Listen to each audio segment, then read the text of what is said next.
Daniel Gary Landry didn't enter the prison system as a killer.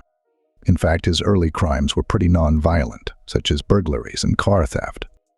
He was small, quiet, and came in without any known gang ties. But once he got behind bars, that version of him slowly started to fade. In today's video, we will detail how Daniel Landry's time in prison turned him from a young thief into a dangerous man with ties to violent white supremacist prison gangs like the Nazi low-riders. He started stockpiling weapons, attacking other inmates, and slowly built a reputation inside California's prison system as someone who wasn't afraid to hurt people. Things escalated in 1997 when Landry carried out a deadly hit for the Nazi low-riders inside the California Institution for Men in Chino. We're also going to break down how this murder unfolded and how correctional officers may have been complicit in setting up the hit. For years, the Aryan Brotherhood controlled the white prison population in California. But by the early 80s, things changed. AB members were getting locked down in security housing units, which meant they couldn't roam the yards like they used to. The AB then turned to the Nazi low-riders to act as their foot soldiers and to do the work the AB couldn't do from the SHU. That setup lasted until 1998, which is when the Department of Corrections classified the NLR as a prison gang and started locking up its members in the SHU as well. Before that, NLR members were within the general population, unless they individually got caught up in something serious enough to land them in the hole. When NLR had influence over the general white population, you, quote, go along with the program or you get off the tier. In prison speak, being told to roll off the tier basically means that an inmate would be told to leave and move to another area of the prison for their own safety. When someone left the tier for any reason other than parole, court, or a transfer, that person was considered a PC rat, and carrying that label could get you killed. On the yard, the NLR required the inmates to line up in formation for exercise. They even held roll calls, calling out the names of those considered in good standing. There are a lot of ways an inmate can end up caught up in a prison gang. Some guys come in scared and vulnerable, and gangs like the Aryan Brotherhood may offer them help and protection. But that comes at a price. If the gang helps you, they expect something in return, and if you say no later, it's taken as a sign of disrespect. Now, some inmates, usually the bigger, stronger, or more confident ones, can keep their distance from gangs and make it clear they want to do their time on their own. But for smaller guys with no real experience behind bars, they can often feel like they need a gang to stay safe. Someone like Daniel Gary Landry, known as Smurf, is a good example. When he entered prison, he was only 5'6", about 150 pounds, and had a non-violent background. We'll dig deeper into Landry's history in a bit, and look at how being involved with a prison gang, particularly the Nazi low-riders, changed him into an aggressive and violent individual. Inmates with short sentences can sometimes avoid the pressure to join a prison gang because they know they'll be out soon. But if you're doing serious time, your focus becomes surviving inside. And once you're in a gang, getting out becomes nearly impossible and is quite dangerous. With most prison gangs, the only real way out is usually death. Prison gangs, especially the Aryan Brotherhood, are quite structured. Orders come down from the shot callers, and those orders have to be carried out, whether it's smuggling something or stabbing someone. Saying no can put a target on your back. That's how they keep people in line and send a message to the other inmates that you don't break ranks, you don't question orders, and if you do, you're done. Sometimes it doesn't even take much for someone to be at risk. Maybe someone falls out with a gang because they stole from the wrong person or just simply didn't fit in. This is because in prison, everything is magnified. Even something as small as stealing cigarettes or tobacco could get an inmate killed. Sometimes inmates don't even need a reason to kill. Some of them hurt or kill just to show they're loyal and to prove they're down and willing to do whatever it takes to move up. Daniel Gary Landry was born in 1968, and by the time he was 15, he was already getting into trouble. In February 1984, he and a friend broke into a neighbor's house looking for cash to buy drugs. They ended up stealing around $275. A few months later, when he was 16, Landry committed another break-in, this time at a juvenile custody camp. He and the same friend stole about $1,000 worth of stuff from the dorm office. They tried to escape the camp but didn't get far, and officers caught them with most of the stolen items still on them. At 19, Landry's criminal behavior escalated. He ended up pleading guilty to multiple felonies: 3 residential burglaries, 1 count of grand theft auto, and 1 count of second-degree burglary. As part of his plea deal, 6 other charges were dropped. Instead of going to state prison, Landry was sent to the California Youth Authority due to his immaturity, where he faced up to 6 years in prison.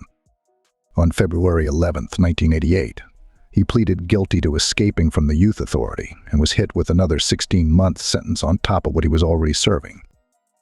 A few weeks later, on March 9th, he was transferred to the adult prison system. He was eventually paroled on May 13, 1991. But that wasn't the end of his run-ins with the law.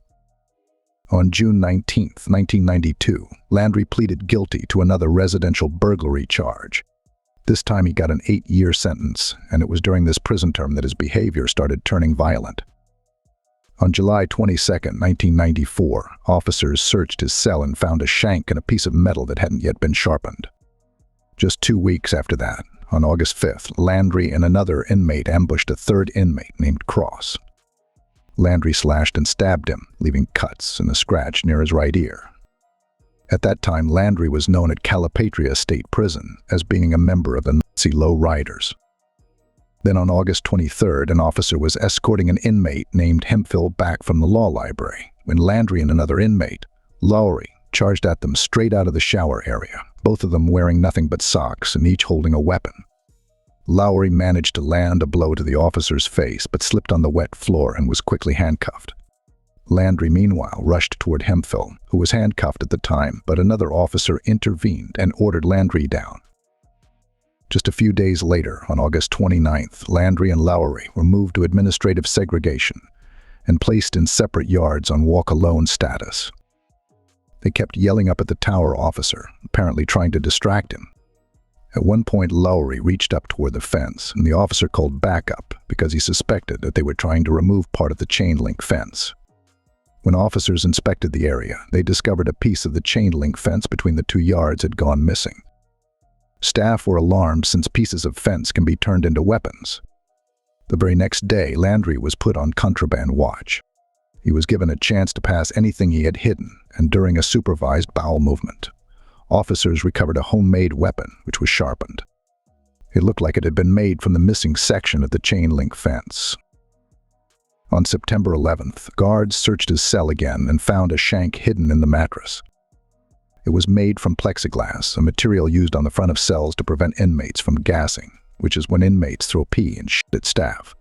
But inmates had figured out how to cut through the plexiglass using things like tooth powder and wet sheet strips and then sharpen it against the concrete. Just a couple weeks later, on September 22nd, Landry was brought to a classification meeting with prison staff. As the officer was leading him to his seat, Landry suddenly jerked away and lunged across the table toward the deputy warden, even though he was cuffed behind his back. He nearly hit her in the head before she moved out of the way. On October 21st, Landry and a few others started refusing to give up their food trays to protest some unknown issue. That might sound minor, but in prison, even food trays can be turned into weapons. Landry barricaded himself inside his cell using his mattress and refused to give up his tray. Officers responded by firing rubber rounds to move the mattress and then tased him through the cell port. Eventually, a 5-man cell extraction team was sent in to get the food tray and get him out of the cell. When they entered, Landry was standing on his table. One of the officers used a shield to knock him down onto his bunk. Landry tucked his arms under his body and started kicking his legs to try to stop them from shackling him. One officer managed to get the cuffs on Landry, but he kept kicking at the officer who was holding his legs. It took another officer laying his full body across Landry's legs to finally get him restrained and shackled. Even after that, he kept trying to kick and swing at the staff. He ended up with puncture wounds on his back and left side of his chest from the taser. On November 27, 1994, officers did another search of Landry's cell and found a small homemade knife wedged in the gap between the upper bunk and the wall. A couple months later, on February 12, 1995, while Landry was in Ad Seg, the tower guard spotted him on the yard walking up to another inmate named Singson and stabbing him 8 or 9 times. The officer ordered everyone down, but Landry kept going, stabbing Singson in the head. The officer had to fire a rubber baton before Landry finally dropped to the ground. While lying on the yard, Landry said, "Let's see if you can find this one," then rolled over and tossed what looked like a weapon over the wall and into the mainline yard, where more than 200 inmates were. Officers recovered the weapon, which was made from a rolled piece of metal. Singson was left with 4 injuries to his face and head, including a cut under his eye. On March 3rd, just before midnight, a guard saw Landry and Lowry fighting on the bottom bunk. The officers shouted for them to stop, and after a few seconds, they did. Lowry was taken to the infirmary with a slash on his forehead and a cut on his stomach. Landry had some scrapes, but nothing serious. He later admitted to a sergeant that he flushed a weapon down the toilet. Then on March 23rd, Landry was sent to the infirmary after a scan showed he had something hidden in his anal cavity. An officer watched him remove a piece of plastic cup and a sharpened comb, both wrapped in toilet paper and cellophane. On April 10th, Landry and Lowry were taken from the prison to the Imperial County Courthouse in El Centro. While they waited in a holding cell, an officer doing a check noticed that Lowry had slipped one of his hands out of his waist chains. A chair in the cell had been partially taken apart and pieces of metal were missing. Even though officers searched the area, they couldn't find the metal. Once they were brought back to the prison, both of them were x-rayed. Landry's scan came back positive. He squatted and pushed out a sharpened metal rod that had been wrapped in plastic and tied with a string. On May 3rd, Landry was once again placed on contraband watch. While being escorted to the infirmary, he looked at the officer and asked, "Do you want it?" He then used a plastic bag taped inside the toilet to pass a small weapon, this one made from a fingernail clipper. On June 24th, around 4:40 in the afternoon, officers heard loud banging from Landry's cell. When one of them looked inside, he saw Landry on top of his cellmate, Moore. Landry was punching him in the upper body and face with closed fists. The officer ordered him to stop, and he did. Landry was cuffed and removed from the cell. A medical check showed some swelling on Landry's right hand, and Moore had cuts on both hands. Officers found Pruno in the cell, which Landry was drinking before the assault. On July 14th, an officer was walking an inmate named McGarvey to a holding cell for a routine search before yard time when the tower guard suddenly shouted, "Sit down." The officer turned around just in time to see Landry and another inmate, Day, charging out of the shower area in nothing but their boxers, running straight toward McGarvey. They had one weapon, while Landry was carrying 2, one in each hand. The first weapon was made from a razor, and the other one was a sharpened piece of metal.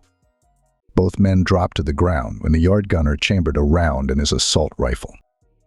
A week later, on July 21st, while Landry was on walk-alone status in the ADSEG yard, the tower officers saw him reach through the cuff port and slash an inmate named Bongiorno, who was walking in the next yard over. When told to get down, Landry ignored the order and casually walked over to the toilet and flushed something. Bongiorno was left with a deep 6 to 8 inch gash on his left arm. According to the officer, Bongiorno hadn't done anything to provoke the attack. On September 11th, Landry pled guilty in Imperial County to 1 count of possessing a deadly weapon while in prison and got 25 years to life. Then on December 13th, shortly after being moved from Calipatria to Corcoran State Prison, a metal detector scan of his rectal area came back positive. He then voluntarily removed 4 items from his body: 2 sharpened shanks made from a plastic cup, a weapon made from a razor blade taped to a spoon handle, and a bundle with 13 pencil leads and some string. On March 11th, 1996, while in ADSEG at R.J. Donovan Correctional Facility, the tower officer saw Landry running across the yard as another inmate named Miller stumbled back toward the wall, bleeding from his back. The officer told him to get down, but Landry ran to a toilet, flushed something, and then finally got down. Miller was stabbed and was left with wounds on the left side of his head and another near his neck.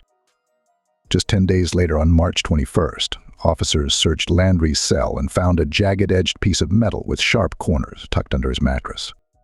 Then on August 6th, at Sentinel State Prison, the tower guard spotted Landry, another inmate, Myers, attacking a 3rd inmate named Labatt. They were both striking him in the arms and body. When ordered to get down, they complied. After the yard was cleared, officers found 2 homemade weapons, one under Landry and another between the 2 attackers. They also found a plastic wrap cylinder on the yard that was smeared in feces. Labatt had several minor cuts on his right arm, and the injuries matched the weapons found on the yard. On October 27th, during yard recall in the shoe at Corcoran, the tower officer noticed an inmate named Sanson bleeding from his head and backing away from Landry. The officer ordered everyone to get down. Everyone did, except Landry. The officer chambered a round and pointed his Mini 14 rifle at him. Landry ran, flushed something down the toilet, and finally got down. Sanson needed 19 stitches. One cut on his head was 6 inches long, and another on his chest was 2.5 inches. Yard footage showed Sanson squatting against the wall and Landry walking up to him, then slashing him across the head. There were no signs that Sanson provoked the attack. On April 16, 1997, while Landry was still housed in the shoe at Corcoran, officers found 2 weapons in his cell. They also discovered that some of the plexiglass from a nearby cell had been removed. Just a few days later, on April 19th, officers found another weapon in his cell. Then on May 6th, another search was done after more plexiglass was noticed missing from the front of Landry's cell. Inside his mattress, they found a piece of plexiglass and a section of a plastic cup that had been sharpened. It was wrapped in toilet paper and plastic, tied off with string, clearly prepared to be hidden inside someone's ass. Daniel Landry was eventually moved to the California Institution for Men in Chino. The CIM is a state prison that's housed some of California's most dangerous inmates over the years. On May 27, 1997, an inmate named Daniel Addis assaulted a correctional officer.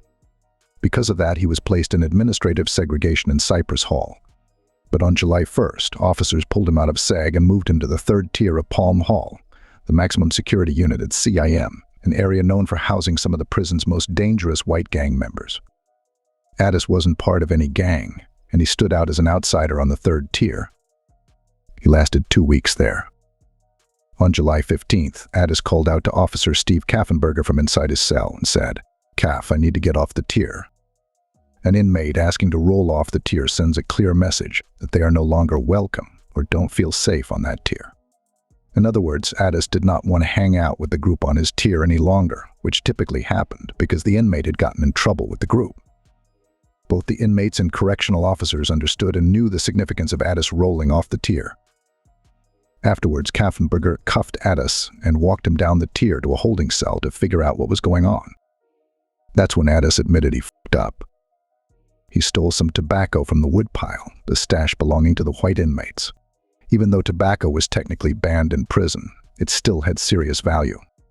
It was treated like currency, traded and controlled with strict rules, especially by gang members. High-ranking guys usually didn't hold onto the tobacco themselves. Instead, they had other inmates, usually lower-ranking members or non-affiliated inmates, hold onto it to avoid getting caught with contraband. But everyone knew the tobacco belonged to the tier, and it was controlled by the shot caller. Kaffenberger reported the situation to Sergeant Perez, explaining that he needed to interview Addis because something like this could easily get an inmate beaten. At Palm Hall, the sergeants used a daily logbook to keep each other updated across shifts. That same day, a note was added to the log. It said that Addis was told to roll off tier apparently because he stole 2 smokes when they were being passed down the tier. The next day, Addis was moved back to a single cell in administrative segregation at Cypress Hall for his own safety. Every 30 days, a classification committee reviews each inmate's status to decide if they're eligible for time on an exercise yard. When Addis went up for review on July 30th, his file showed that he had a long list of enemies and that he asked for protective custody. Still, at that hearing, the committee decided that he should continue to be eligible for yard time with the other inmates. The next day, officers moved him back to Palm Hall. This time, he wasn't placed on the 3rd tier. He was put in a single cell on the 1st. It didn't make much of a difference, though. Palm Hall has 4 exercise yards, and all the white inmates there, regardless of tier, shared the same exercise yard, which meant Addis was still in danger. It was early Sunday morning, August 3rd, 1997, and officers Frank Esqueda and David Biceres were posted up in the tower overlooking the 4 exercise yards at Palm Hall. Most of the staff working that shift already knew that Addis had rolled off the 3rd tier a few weeks earlier. Before the yards opened, there was already talk going around. At the morning briefing, staff warned Sergeant Arioma Sams, the senior officer on duty, that the other inmates might not be receptive to Addis, and that something may happen to him if he went out to the yard. Sams had likely seen the log entry in the sergeant's daily logbook, and he knew that Addis rolled off the tier after stealing. On top of that, Officer Jin warned him again that morning that Addis might not be safe on the yard. As usual, officers searched the yards for weapons before letting anyone out. Meanwhile, back in the cells, inmates were strip-searched and told to squat and cough to make sure nothing was being smuggled. But anyone who worked in a prison knew that inmates still managed to sneak weapons through by keystring them, i.e. wrapping them in plastic and hiding them in their rectum. Squatting and coughing didn't always work. After the strip search, inmates got dressed in shorts and a t-shirt and passed through a metal detector. Even after that, once they reached the gate to the yard, known as the Sally Port, they went through one more round of searches. Officers searched their clothing and towels, followed by a final sweep with a handheld metal detector before finally removing the cuffs and letting them onto the yard.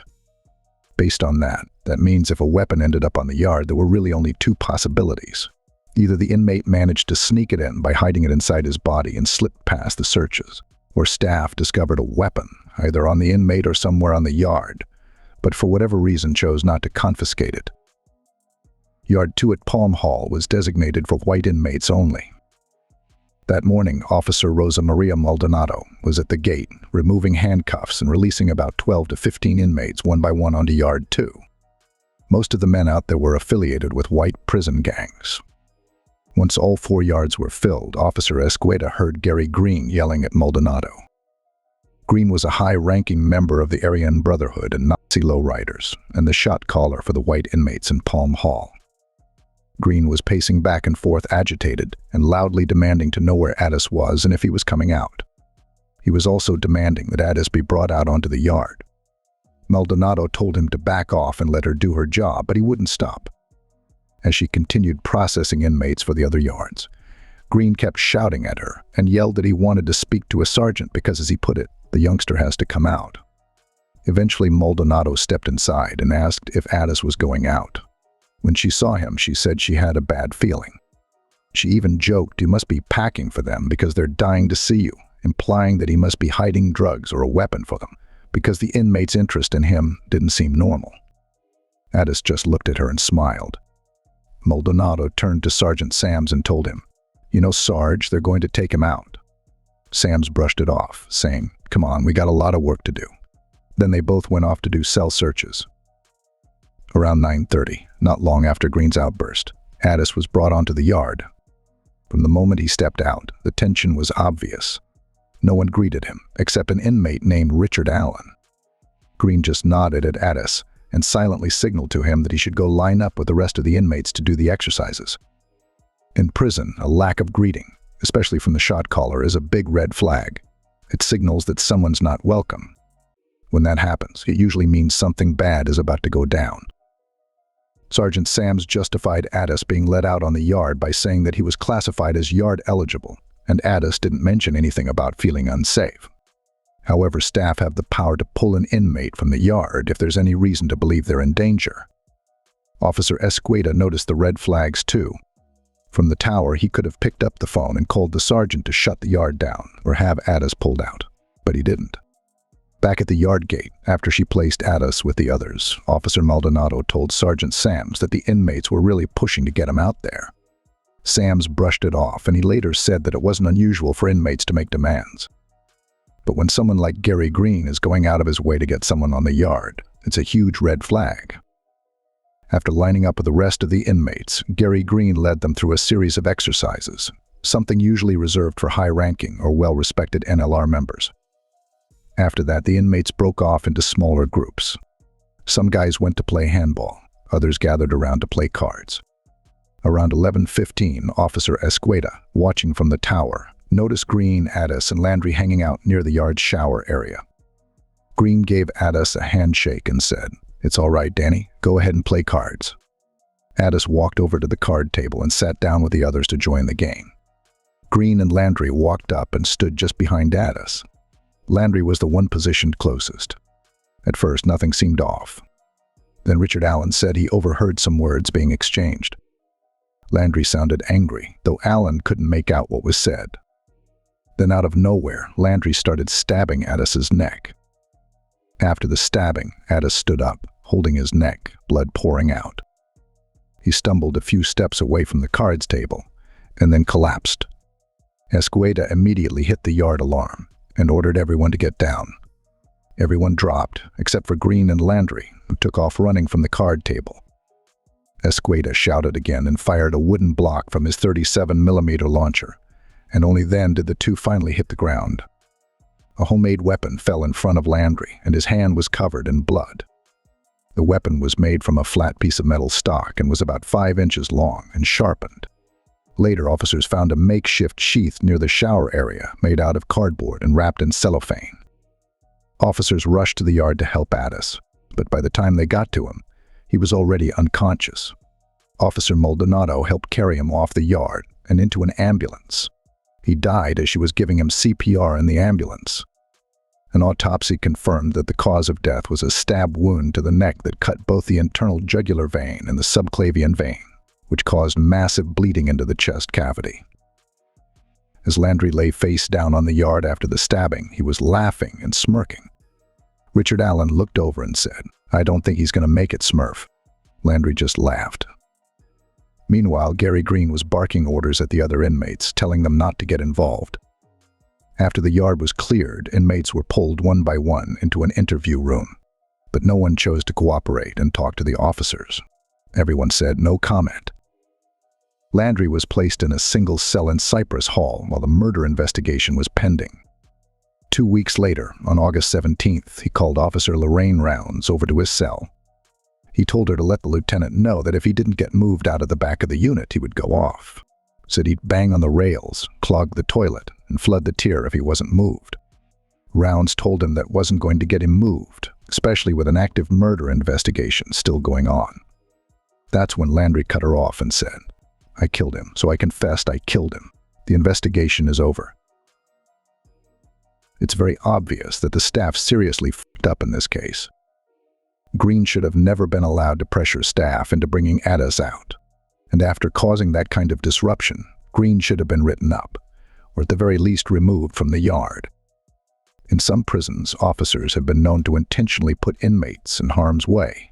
If someone pissed off a staff member, especially after something like assaulting an officer, like Addis did, they might move that inmate into a unit or a yard where they knew he'd be in danger.